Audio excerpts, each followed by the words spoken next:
নমস্কার। ঘরে থাকা একটি উপকরণ দিয়েই আজ বানাবো সুন্দর একটি মাফিন। ঘরে থাকা বা বাটি কেক বলতে পারো। এটা স্কুলে, কলেজে, বাসে, অফিসে টিফিনেও দিতে পারো।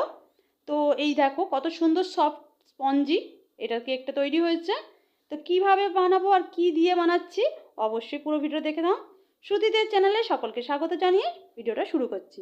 আমার প্রথমেই লাগবে দুটো মিষ্টি আম, পাকা আম দুটো প্রথমেই ছাড়িয়ে পরিষ্কার করে নিলাম। পরিষ্কার করে এইভাবে ছুরি দিয়ে কিউব কিউব করে কেটে নেব। লম্বা লম্বা করে প্রথমে দাগ টেনে নিচ্ছি। এইভাবে লম্বা লম্বা করে দাগ টেনে তারপরে আবার পাশ থেকে এবার আরেক দাগ টানবো। এইভাবে দাগ কাটলে ওগুলো কিউব কিউব আকার হয়ে যাবে।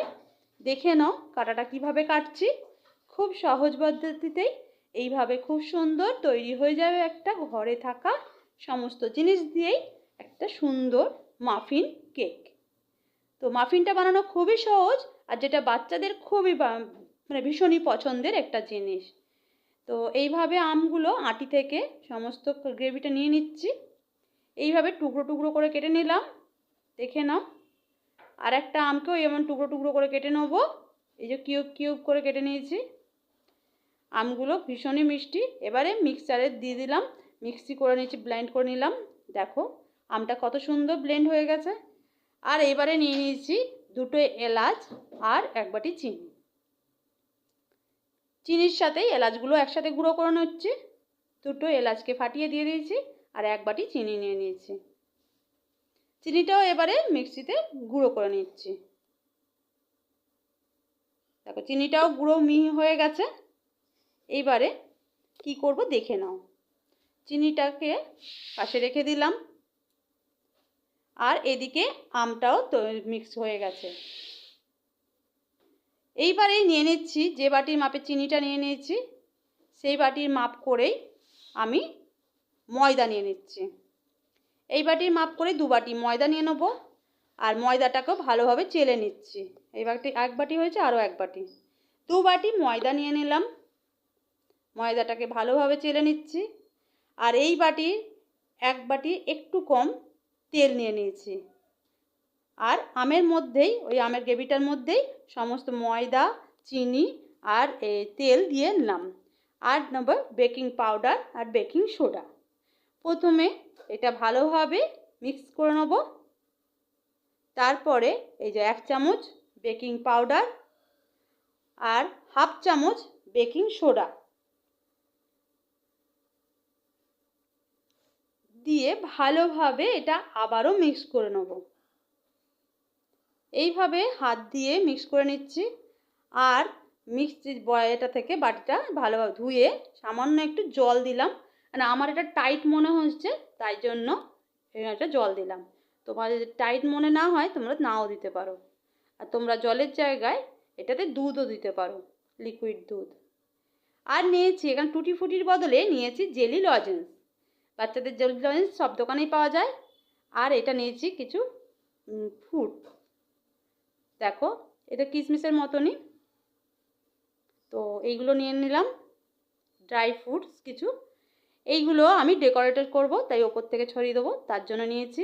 আর টুটি ফুটির বদলে এই জেলি লজেন্সগুলো কিন্তু দারুণ কাজে দেয়। এইগুলো আমি টুকরো করে কেটে নেবো। ছুরি নিচ্ছি, ছুরির সাহায্যে এই জেলি লজেন্সগুলোকে টুকরো টুকরো করে কেটে নিচ্ছি। দেখো আমি এইভাবে কিছু জিনিস মিক্স করে নিচ্ছি আর কিছু আমি ওপর থেকে ছড়িয়ে রাখবো বলে বাটিতে রেখে দিলাম। এবারে দেখো ড্রাই ফ্রুটসগুলো দিয়ে দিলাম। তোমরা এখানে অনেক রকম মিক্স করো, তবে যেহেতু এটা ম্যাঙ্গো দেওয়া তো এতে বেশি বাদাম টাদাম বেশি দিতে লাগে না, ভালো লাগবে না, প্লেনই ভালো। তো আমি এগুলো বাটিতে ঢেলে নিয়েছি। এটা ভিডিওটা স্কিপ হয়ে গেছে যে বাটিতে প্রথমে তেল, যে বাটিতে বসাবে সেই বাটিতে তেল মাখিয়ে সামান্য ময়দা ছড়িয়ে আর তারপরে এই মিক্সড কেকের মিশ্রণটা তোমরা ঢেলে দেবে। আর ওপর থেকে আমি ছড়িয়ে দিলাম জেলি লজেন্সগুলো। আর জেলি লজেন্সগুলো একটু চেপে চেপে ভেতর দিকে দেবে। ওপর দিকে দিলে কিন্তু চুঙে যাবে, একটা পোড়া পোড়া পোড়া একটা বাজে হয়ে যাবে। তাই আমি একটু চেপে চেপে ভেতর দিকে দিলাম। আবার একটু দেখতে ভালো লাগবে তাই জন্য কিছুটা ওপর দিকে দেখা যাবে। দেখো আমি আগে থেকে প্রিহিট করে রেখেছিলাম ওভেনটা, তারপরেই আমি এটা 20-25 মিনিট আমি দিয়েছিলাম, তাতেই তৈরি হয়ে গেছে। ব্রেক করে নিলাম, 25 মিনিটে ব্রেক হয়ে গেছে আমার মাফিন মানে বাটি কেক দেখো কত সুন্দর এই মাফিনটা তৈরি হয়ে গেছে। বাচ্চাদের দেখলেই লোভ লাগবে। তুমি টিফিনে বা অফিসের টিফিনে যাকেই দাও, আর এটা তুমি বাড়িতে রেখেও তুমি সন্ধ্যের টিফিনেও খেতে পারো। চামচ দিয়ে দেখে নিয়েছি এটা তৈরি হয়ে গেছে। ঠান্ডা করে নিয়েছি। ঠান্ডা করে এবার প্লেটে আমি এটা সার্ভ করব। তারপর ছুরি দিয়ে চারধারটা একটু ছাড়িয়ে নিচ্ছি। এইভাবে ছুরির সাহায্যে বাটি থেকে চারধারটা একটু ঘুরিয়ে ছাড়িয়ে নেবে, তাহলে খুব সুন্দর এটা উঠে আসবে। দেখো কত সুন্দর কালার হয়েছে, দেখছো? কোনো এক্সট্রা আমি কালার কোনো মেশাইনি। সাধারণ ন্যাচারাল যে কালারটা ম্যাঙ্গো থেকেই তো এসেছে কালারটা। কত সুন্দর লাগছে। আর এটা কিন্তু ডিম ছাড়া। এটা আমি ঠাকুরকেও দিতে পারি।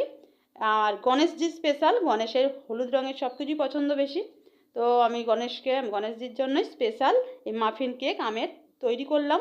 ফ্রুটস কেক পুরোটাই কিন্তু ডিম ছাড়া আমিষ একটা পদ। একদম ডিম নেই, কোনো আমিষের কিছুই নেই, এটা একটা নিরামিষ একটা জিনিস। তো তৈরি হয়ে গেছে আমার। এটা আমি গোপালকেও দিতে পারি, গণেশকেও দিতে পারি। এটা তৈরি হয়ে ঠাকুরের জন্য, আর তোমরা নিরামিষ দিনেও এটা খেতে পারো। তো ভিডিওটা ভালো লাগলে অবশ্যই একটা লাইক করো, বাড়িতে বানিয়ে দেখো কেমন হয়েছে। চ্যানেলটা সাবস্ক্রাইব করে দিও।